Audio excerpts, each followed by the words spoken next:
Hay que sepan mi gente, somos Los Rakas. And you're tuned in to Inside Look. Usado.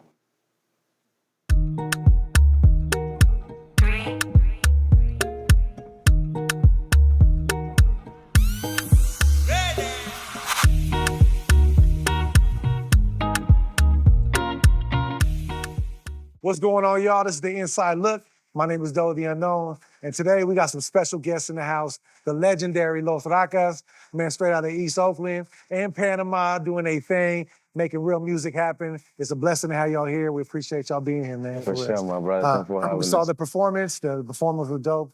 Y'all got down. Thank you. Let's right away start talking about. We'll start from now and we'll go backwards, right? Yeah. The new album. What's the new album that's coming right now? What's the new project?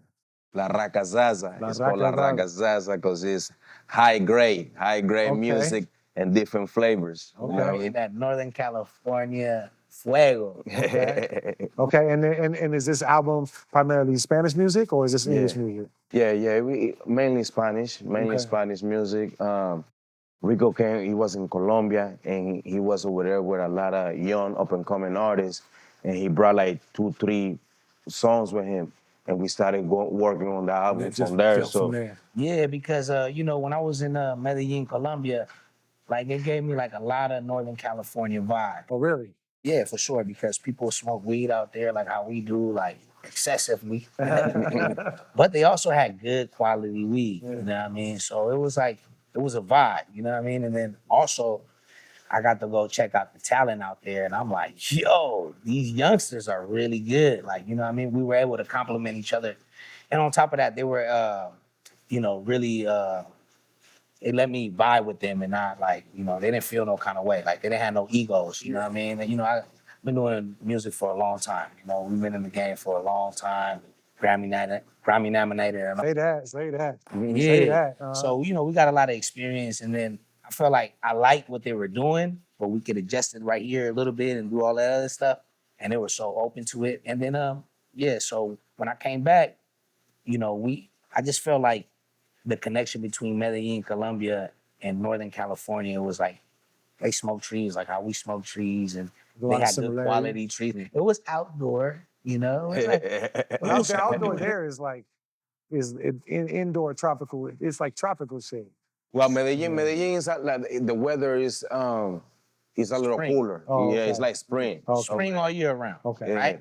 So they got good trees, but it's nothing like Northern California trees. So I was able to, be humble enough and be like, man, y'all doing y'all thing. Because I was still I was able to get creative with the trees that they had out there.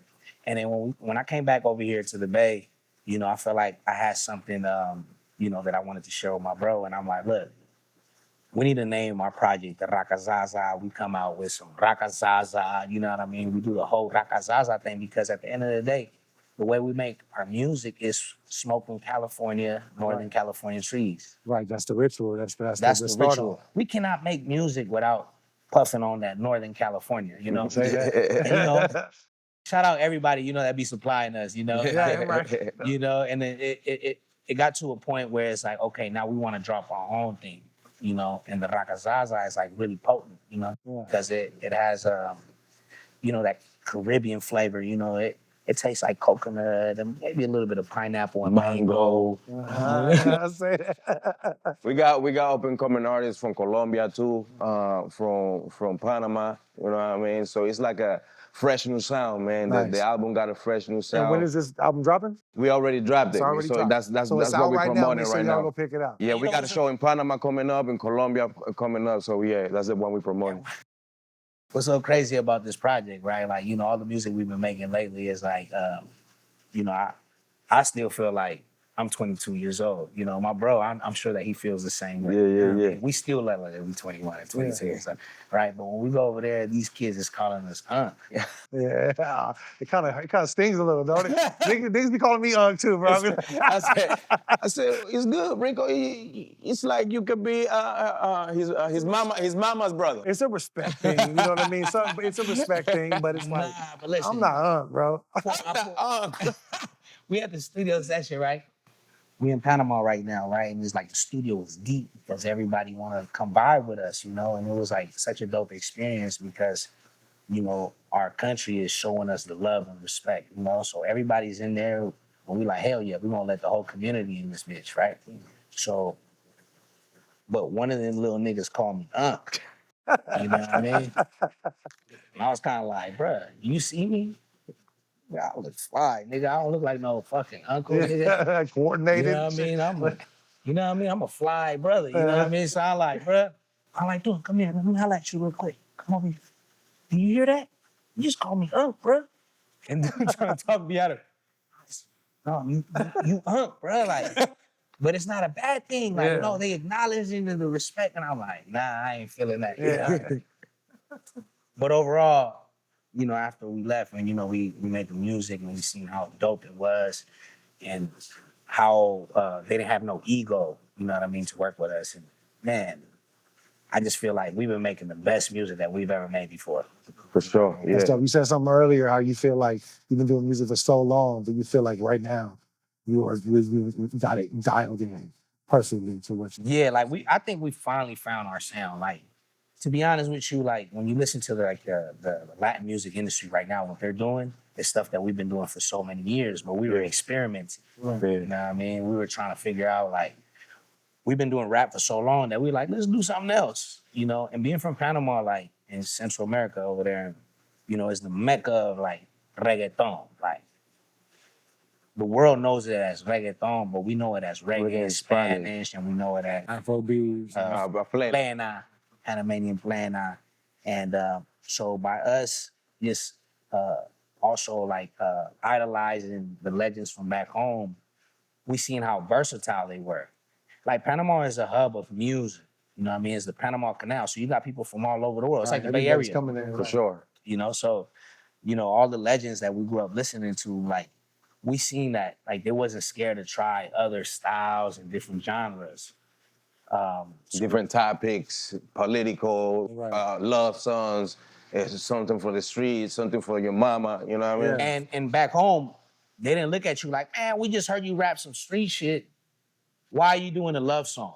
Back home, it was like, it was accepted. Go, yeah. Because the street dude could still be a lover. Right. You know what I mean? So, you know, we felt like, you know, we just grabbed, you know, our whatever we were listening to and molded our sound because of all those legends that inspired us. So when y'all first started, did you only rap in English, or did you always have Spanish influence? When we first started, Rico rapped more in English, and I rapped more in Spanish. You know, but then Rico took a trip to Panama and came back and started rapping more in Spanish. That's when you guys as a group started going towards more of that well, no, worldwide like lane. no, because from the beginning, he rapped in Spanish too. You know, like from our first project, which was in 2006, we did it with the youth organization Bump.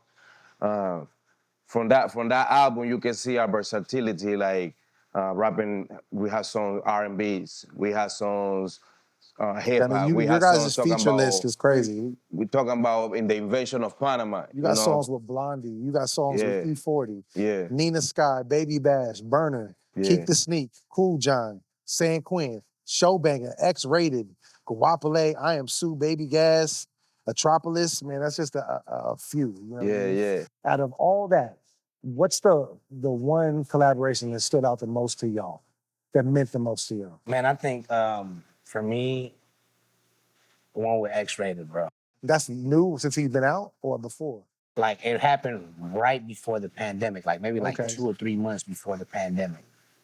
I was out there kicking it over there with some homies that was kicking it with X-Rated. It was just on some fluke, like over there chilling with him, but we vibed out, you know what I mean? But apparently he already knew who we were, you know what I'm saying? So we chilling or whatever, and I'm like, I just couldn't believe that X-Rated was out of prison. I thought he was gonna be in prison forever. I remember jamming this shit from over the phone, you know what I mean? Macaframa Lemma and all that, you know what I'm saying? So one of my favorite albums from X-Rated was X-Rated and Kingpin. So we used to slap that when we first started. Yeah, you know what I mean? On our trips to LA and stuff. And I used to give him the, like, yo, and you know, it's so crazy because back then the internet wasn't what it was today. I don't even think they had YouTube where people would tell the stories. So we're like going based off of like street myth and just people word of mouth. Like, Yeah.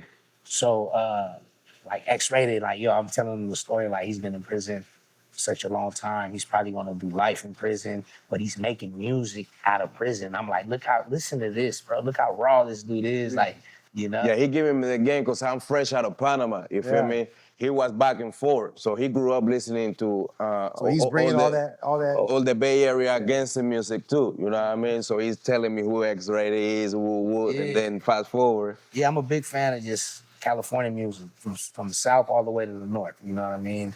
And so X-Rated is out of prison, you know, and then the homies is like, yo, we about to go shoot a video over there, you know, and they like, yo, you want to come? We got space. And I'm like, hell yeah, I'm gonna come. You know what I mean? But I'm just coming to kick it, right? So get over there. We shooting. X-Rated is shooting a video for one of the songs that he just did, fresh out of prison, and we chopping it up. I feel like once we got like really comfortable with each other, we chopping it up. And he goes, yeah. Listen, I want y'all to take me to your world. You know what I mean? And I'm like, yeah, you want me to take you to where? Because I'm thinking like, if we're gonna do a song, we're gonna do like some California street shit, right? And I'm like, yeah, you want to go to your world? And boom, I had one ready for him. And it was called Boom Boom. Boom Boom? Okay. Boom Boom. And it's like a California sound, but it's like a dance hall record. Okay. Like it's dance music. It's, you know, straight for the girls, you know what I mean? And then shout out to Showbanger, you know what I mean? That's also on the song. And X-Rated just killed it, bro. So when he Sean Bo too. Shout out Sean Bo, the producer. When X-Rated did the song, man, I was like, I recorded it, and I was just kind of like, yo, he's freestyling this. Like, he's really like, he turned into a Jamaican rapper. You know what I mean? He went from Sacramento to Jamaica. Yeah, y'all gotta check it out, man. Y'all go check that song out, man. What's the name of the song? It's called Boom Boom. Boom Boom. Check that out. I don't think X-Rated has ever like switched up the genre like that, you know? And it was so dope that we were able to do that. You know, me being a fan since I was a kid. Take a legend out of He's his a box legend. and have him do something different and something that people ain't never heard. That's a classic in itself. Yeah, right that's there. usually what we do. Like the other legend that we did a song with was with Kafu Bantan, and we put him on like a Moombaton type beat. You know what I mean? He usually do reggae, roots, dancehall. You know what I mean? Yeah, that's one of our favorite collabs. I think that says a lot for y'all as artists to be able to take artists that are around y'all and be able to put them or make them want to strive to do a different sound or try something different. For sure. Just like Sheila E. The legendary, we have a song with her. Okay. She's singing Spanish for the first time on the album with us. You feel me? Nice. Yeah. And also Blondie. Yeah, Blondie, yeah. So how did that come about?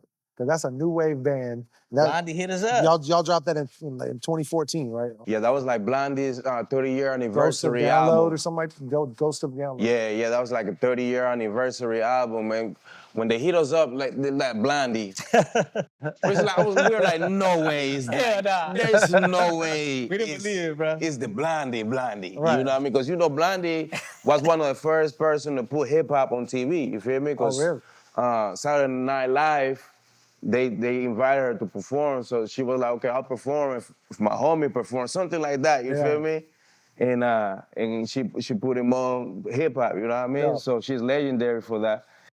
Many other things. So we're like, man, so we got to the studio and they're like, so we're like, yeah, which Blondie is this? Is this Blondie? They're like, yeah, it's Blondie. It was mind blowing, bro. Great. Yeah, we didn't believe it at all. Yeah. We only believed it once the song was released. Right. Like, oh my God. For real.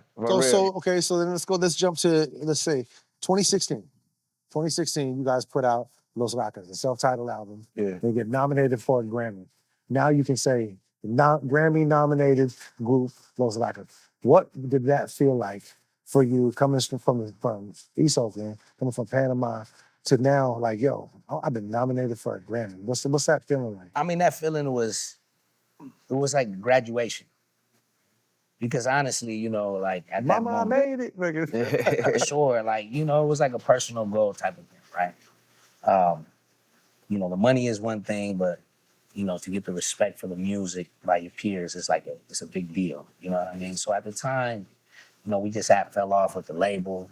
You know, we're trying to get out of our contract. You know, we didn't feel like we were getting treated correctly. You know what I mean? So we didn't feel like we wanted to continue with that situation. So we got out of our situation with the label, you know, thanks to our lawyer. And we walked away free, you know what I mean? Just with one And project. then put that project out and got nominated? No, we didn't even put it out. We didn't know what they were gonna do. Yeah. You know what I mean? We just, like, we were fed up with, like, them constantly pushing our music back. Something didn't feel right, you know? Because at first, everybody was so happy and enthusiastic, and then all of a sudden, everybody's just like, Didn't have no time for it. yeah, they ain't got no time. We gotta chase people down. Like, when y'all gonna pay us and all this other. And so when it got nominated for a Grammy, it was like a shock. You know, we back to doing regular things, back to regular life, trying to figure out, you know, having to start all over again type of thing, right? So we were nominated for a Grammy. It was kind of like, you know, we found out through Instagram early in the morning. Really? Yeah, brushing my teeth. You know, nowadays everybody goes to Instagram first before they go to their Bible. So they like, okay, yo, ooh, oh, I want to send a shout out. I'm thinking it's a Throwback Thursday. You know, this girl that works for Sony, she's like shouting us out. Yo, I want to give a shout out to my brothers, Los Rakas, for being nominated for a Grammy. And I'm like, because the picture that she posted was us with her at the Latin Grammys. Like back in the few years before. So I'm like, she must be just Throwback Thursday, the Latin Grammys when we were at that event, right? But no, we're actually being nominated for a Grammy, the American Grammys, and for a Best Latin Rock Alternative Urban Album. And that was like the first time that they ever like mixed up genres, you know? And like, we could just follow the norm, bro, and do this the easy way, right? And just stick to one genre of music and possibly be more successful. But we like, nah, that's not who we are as people. Like, we want to explore. You know, we could do rap. We could be the greatest rappers of all time. We could also be the best party rockers of all time, the best reggae singers, dancehall artists of all time. And it's because we decided not to just stick to one genre, you know? So this year in particular, they decided that they want to do a category where it's just more than one genre, which was Latin rock, alternative, and urban. And our music is Latin rock, alternative, urban, plus more, you know what I mean? So we fit perfectly in there. And then we were nominated for a Grammy that year, and it was such a blessing, you know what I mean? It was like, we worked so hard, bro, and so many people like doubted what we were doing. Oh man, y'all too experimental. Are y'all gonna rap to the niggas, or y'all just gonna rap to the girls? Like, pick one. Y'all gotta pick one. Everybody got an opinion. And yeah, and then we were like, we just stuck to the code, bro. Like, nah, I'm from Panama, bro. Like, okay, yo, we love Northern California. We love California, but Panama is the slums. You know what I mean? Like, and if the people that we grew up listening to over there to sing to the ladies and sing to the men, like, we're gonna stick to that code. Like, we don't feel insecure about being ourselves at all times. So I think that's the important of an artist is to be yourself. You know what I'm saying? sure. Not try to do what everybody like when we talk about that, like I gotta have a club banger, I gotta have a song for the bitches, I gotta just make the songs you love, and if people fuck with them, they really fuck with you. You know what I'm saying? Like, yeah. And with time, like now we see, like, you know, we've been doing music for our career, we've been doing it for like 20 years. We're like OGs in the game. Salute to that. Big salute. Thank you, brother. Right. And we like OGs in the game. But I remember when we first started, everybody was questioning what we were trying to do. And it was like, bro, it's not like we're gonna stop doing that just because we're experimenting with this. And now when you see everybody else making music, they're doing everything that we did a long time ago. It was already on. And now, 10 years later, it's brand new and everybody is trying it, but we go listen to our old catalog, bro. We've been doing that, right? So obviously, you know, they took a little piece out of the Los Rakas blueprint, you know what I mean? And they're becoming super successful off of it. And I mean, it is what it is. Yeah, like, but the Grammy nomination was like a stamp, like y'all doing your thing. Now you You can feel say me? that too. Like For sure. after Lil Wayne says that, you know, now I can say Grammy-winning artist in front of my name every time. For sure. It's like, you know, we can take that from you. You know? That's like, you know, some that us younger artists that look up to y'all, you know, strive to be, attain to be. You know what I'm saying? Like, that's super dope. That's a big thing. No, that for can sure. never be That's like taken a away dream. from You know, that's like every rapper, musician Right. dream. Like you'll be in the hood talking about when I get nominated nigga, for I a was nominated Grammy. for a You know what I Grammy. mean? You know what I'm saying? Yeah. It's like basically a dream come true. We've been blessed to be to make a lot of our dreams come true. You know what I mean? We're like the first Latin artist to perform at Coachella. You know what I mean? Okay. We have pioneer a lot of things. You know what I mean? For sure. So let's talk about the influence of Panama and East Oakland, and how that brought to create what you guys are. Man, it's both. We're really in the middle, you know what I mean? Like Panama influenced us as much as the Bay Area influenced us, because the Bay Area is a place that's really unique, you know what I mean? And trendsetters, you know, and don't get the recognition, you know, Panama is the same way, you feel me? So we feel like we're on a mission to rep both. That's why we rep Bay Area and Panama so much in our merchandise. You know, by the way, go to soyraka.com. You know what I mean? This is our merchandise right here. You know what I mean? But yeah, we do it on our merch. We do it on our album titles, you know, Panabay Tweets. It's really both, you know. Oakland specifically taught us, you know, to be proud of who you are, you know what I mean, to rep, you know, it's the land of the Black Panthers. You know, you know what? It's so crazy because Panama and Oakland are very similar. Similar, a lot. I'm not just saying that because we live over there, but a lot of people always ask me like, okay, what other place that you can compare Panama to? And when I think about it, and it was so crazy because we've been living there forever, I'm like, it's Oakland. Because there's something about Oakland that's like, they're so like, they don't water down for nothing. Yeah. You know, like, you're not gonna run us out of here. I don't know if you remember when it was like Barbecue Becky. You know what I mean? Where she, at Lake Merritt, right? Is the lake over there in Oakland, during the pandemic. Some people was barbecuing and she went and called the police. Oh yeah, okay, I know you're talking about the Karen or whatever, Yeah. After that, all of Oakland start coming out. Yeah, it was barbecue every weekend. Every day. Right? That's the last thing you need to do with Oakland. You do not amp them up, you know what I'm saying? Right. And Panama is the same way. Like, Panamanians, we don't water down.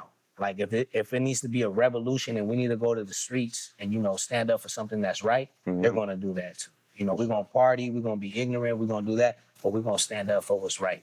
And I love that about Oakland, you know what I mean? It's very similar to Panama, bro. Right, let's go.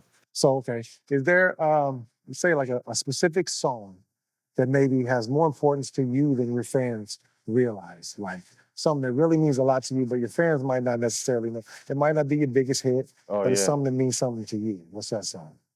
I think that Soy Raka is we got many songs though, I ain't gonna lie. I mean, 20 years, yeah, We got, the catalog is crazy, long. and you gotta just go in there and start digging like you digging in for some records. Right, And Get in the crates. And but one for me, like in particular, you know, since we talking about like California style vibes, right?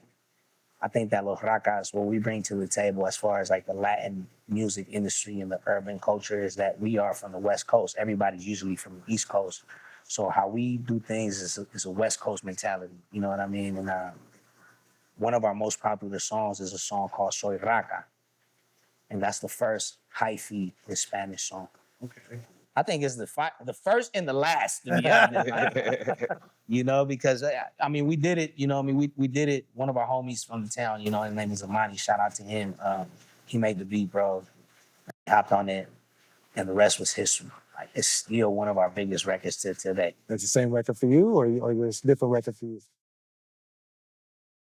Hablemos del Amor.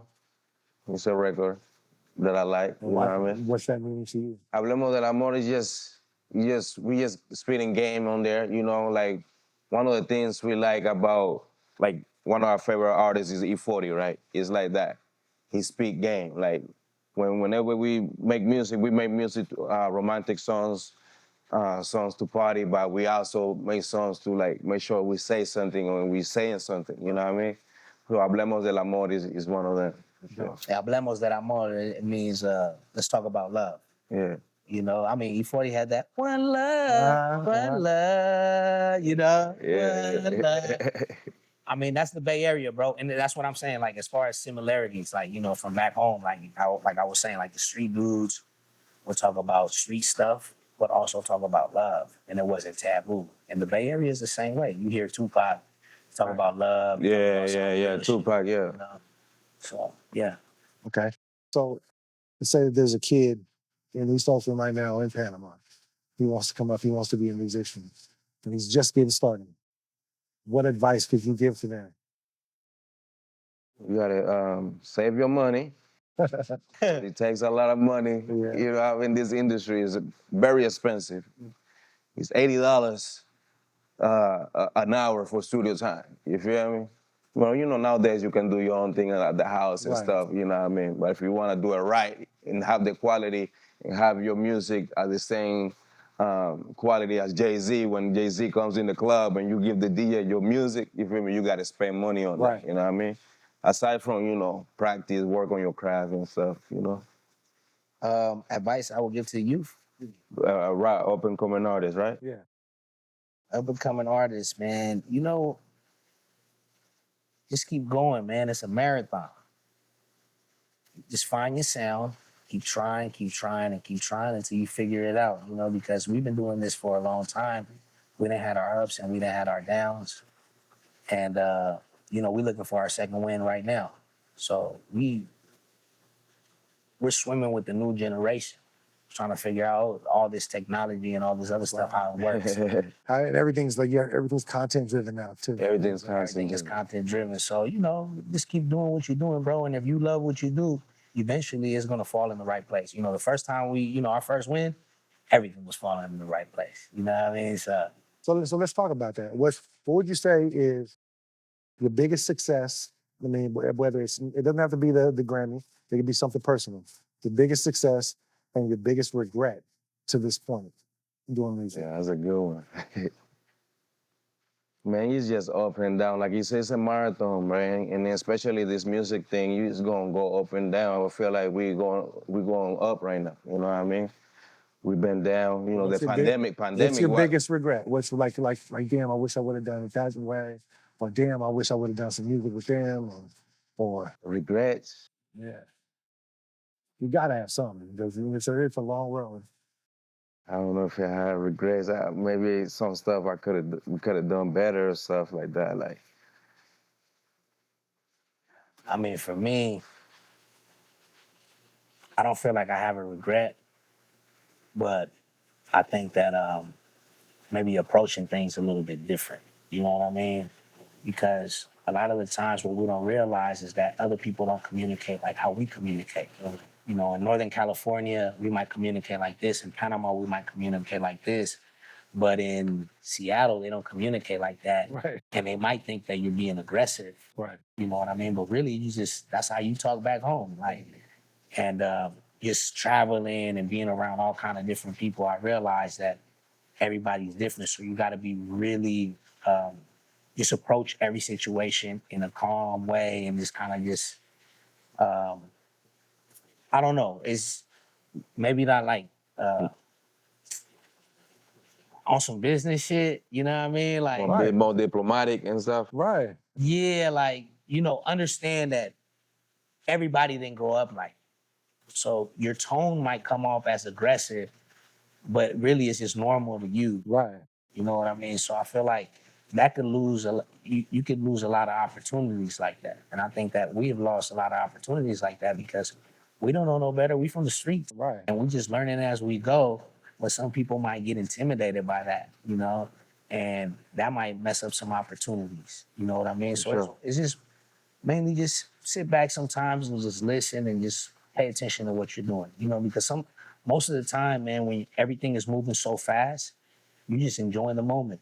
Right. But really, you should be paying attention. It's school. Pay attention. Yeah. Pay attention. Yeah. Say that, man. Well, guys, it's been an honor. Y'all are motherfucking legends, bro. Big salute to y'all. Thank you for coming by. Shouts out to Zaf 10 for making it whole happen, man. Yeah, man. Shout out to y'all, man. Thank you guys for having us. This is Inside Look, man. This is Los Rakas. Los Rakas, man, they got the new album called RAKA ZAZA. Come fuck with it, man. And we're going to stay watching and we're going to stay in it, man. Remember, if you want to get seen, you got to come to Look. Let's go. Yeah, pull up. Good shit, guys.